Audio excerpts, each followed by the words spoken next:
Naval Ravikant, founder of AngelList. Delhi-born Naval Ravikant. Naval Ravikant, the founder of AngelList, which is a giant business. Hello everyone. After a long time, I have gone through such an insightful podcast which Ranveer has conducted with none other than Naval Ravikant. Naval Ravikant, as you know very well, we have been following Naval for many good things. He is an angel investor sitting in Silicon Valley. He has helped many organizations to grow. Even he himself is an investor in Twitter. Naval Ravikant is very well known for his tweets on Twitter, and as many people says that Naval Ravikant tweets are the highest seen or retweeted on the Twitter. Let's understand some of his tweets. So in this video, I'll be going to share with you the 10 learnings from the Ranveer Podcast with Naval Ravikant. But yeah, screw followers. Anyway, yeah, I was tweeting, and I was tweeting like the craziness in my mind, right? I'm a crazy person. And so I was just going through my own head and trying to sort out my own thoughts, and it's a complete mess. And it turns out that we all have the same internal thoughts and we all have the same internal experiences. We all do. We have them in different order. Maybe we interpret different things from them, but we all have the same feelings. So every time I would put out some late night tweet with some crazy thought, people around the world would just be like, yeah, I'm thinking that too. I noticed that Ranveer was trying to put a lot of leading question, and Naval, he himself said that it is a leading question many times. I definitely think that Naval Ravikant is already on that ladder as compared to other human beings. I have no idea where I'm on that ladder. You don't think you're slightly more evolved? No, I don't. It's a loaded question. And trying to put him into the corner for trying to get the words from his mouth, what he really wanted to get from him. With all due respect to Naval Ravikant and Ranveer I'm sharing top 10 tweets what Naval has shared on Twitter. Analogy around mountain climbing. Like if you find a mountain and you start climbing and you spend your whole life climbing it and you get, say, 2/3 of the way, and then you see the peak is like way up there, but you're 2/3 of the way up, you're still really high up. But now to go the rest of the way, you're gonna have to go back down to the bottom and look for another path. Nobody wants to do that.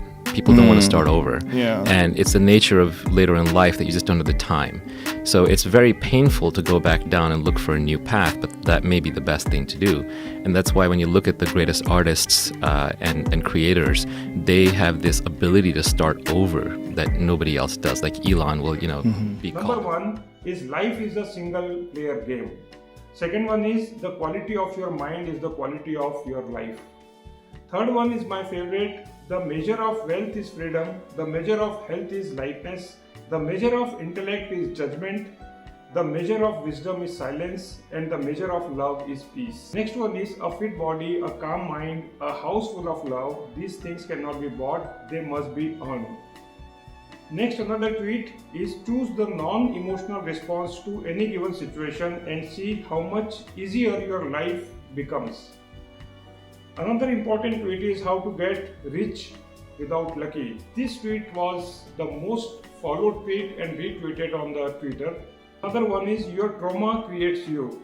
Accepting is a substitute for understanding. Wisdom is the product of experience and honest reflection. These are the 10 tweets of Naval Ravikant which has become very, very famous on Twitter and which has made it so popular amongst all the intellectuals. And as Ranveer said, Naval Ravikant is a person and the intellectual mind who is considered to be the most intellectual one amongst this time, amongst all the people over there. I genuinely believe that history will remember him as one of the greatest minds that lived in the 21st century, about how he's one of the most important thought leaders for Silicon Valley and the world of global Twitter or X. Friends, I am sharing with you the top 10 learnings from the podcast. For understanding about the consciousness, the word and the terminology called knowledge and the experience. Next, number one learning is what Naval has shared, that find the truth.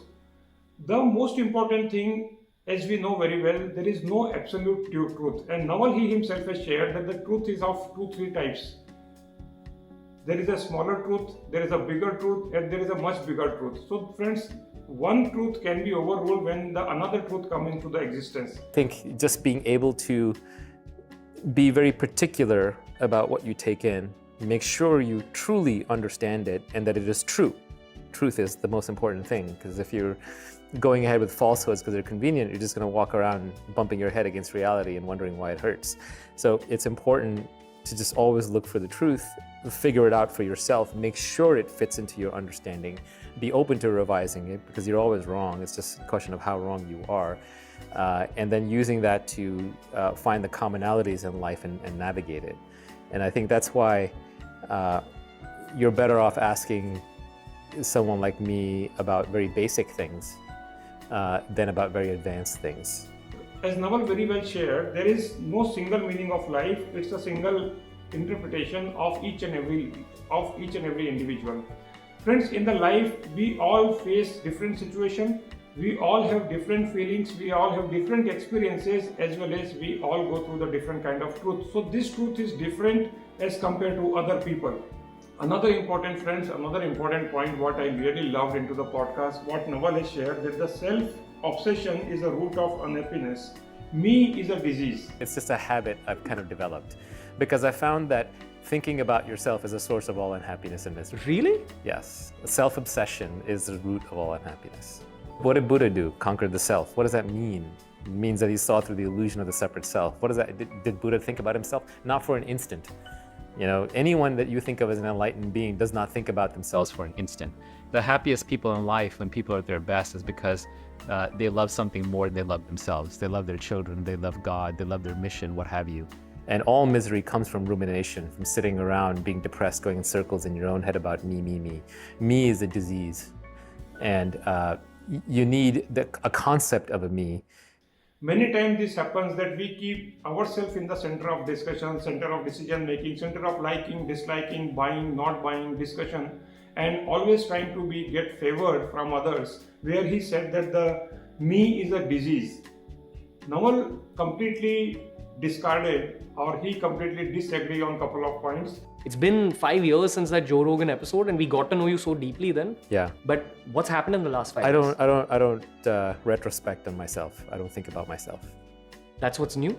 No, I just don't. I couldn't tell you because I don't think about myself. I don't think about what's changed in my life and if my life is good or bad or if this happened or that happened. And I don't look at old photos of me and I don't think about old trips and I don't think about people that are gone. I don't think about the past. I just don't live in the past. I sort of reject this idea that I'm wiser or more advanced. I don't think that's true. No, if I was wise, I'd be a Buddha. I'm not. But Naval, genuinely from the bottom of my heart, I bow down to you. No, no bows, really? please. That's embarrassing. Peer relationships only. I hear you, but... No bows, no gurus. Anybody calls me, you want to not be my friend? Call me a guru. No, you're not going to be friends. No, I don't think you're a guru, but you are a bit of a bhaiya. You know what bhaiya means? Brother, yeah. Big brother. Yeah. So that's what I look at you as, and that's how a lot of brown people look at you as. Okay, great. Well. So another important thing where I really disagree with the Ranveer Allahabadia in this podcast, with all due respect to Ranveer, the way he asked question, the way he curated the question, the way he tried to ask the leading question or the loading question, he asked that how DNA get stimulated by reading Bhagavad Gita or Ashtavakra Gita. So when you read a book, your DNA will not get affected. Yes, there is some change into your thought process, your belief system and your emotional state of mind at that point of time whenever you are reading something. And maybe if it is so impactful, you may change your understanding, you may change your opinion because of the truth which you have gone through into this, but it doesn't change the DNA. DNA is something which you get from your parents or your forefathers, which is continuing. But it has a very larger impact on the DNA when you stay with this thought for a longer period of time, and this longer period of time cannot be one day, cannot be 1 month, it takes years. Because as per the biological process, there are two types of cells. One is called the somatic, another one is called the genetic. Let's not go into the nitty-gritties of it. But absolutely, I am absolutely disagree with this. But with you all the respect, the way he is asking a question. Another thing which I really like, that spend your time with the geniuses, sages, children, and the books. The most important one, how lovely he is sharing about that. If you really wanted to become successful, if you really wanted to gain wisdom and the knowledge and the experience, you must spend your time with the genius people, those who are really creating something, sages, those who give you the real wisdom and the understanding of the world and the life. Another thing is the children, because children do not favor anything, they are absolutely unbiased. And the most important thing is the books, what he really preferred for people to read. He really talks about the creativity. he speaks about that the history remembers the artist. What are you making for the people? And he really said that the create something from nothing.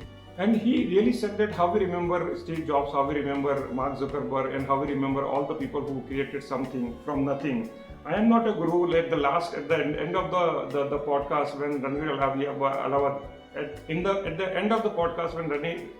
end of the podcast, when Ranveer Alavadia really wanted to go down him as a guru, he absolutely discarded. And this speaks about his genuinity and the humbleness. He said, I am not a guru. I am not something, your mentor or guide or something. I am simply a friend. This is what he shared, and which really speaks about his humility. And he said, can I call you as a bhaiya? And he really agreed that bhaiya means a brother, big brother or something like this. With all due respect to the podcast and the way, Naval shares each and everything, our country, I feel that the world needs more minds like Naval Ravikant, who really unlayer each and everything and goes deeper into the mind and the heart. Thank you so much, Ranveer, for conducting this. And I just shared, what I learned from this podcast. We are looking for more such insightful podcasts. Thank you so much for watching. What is your opinion about this? Have you really gone through this podcast? If not, probably, these 10 pointers may be helpful to you to understand the summary of the podcast. Thank you so much for watching.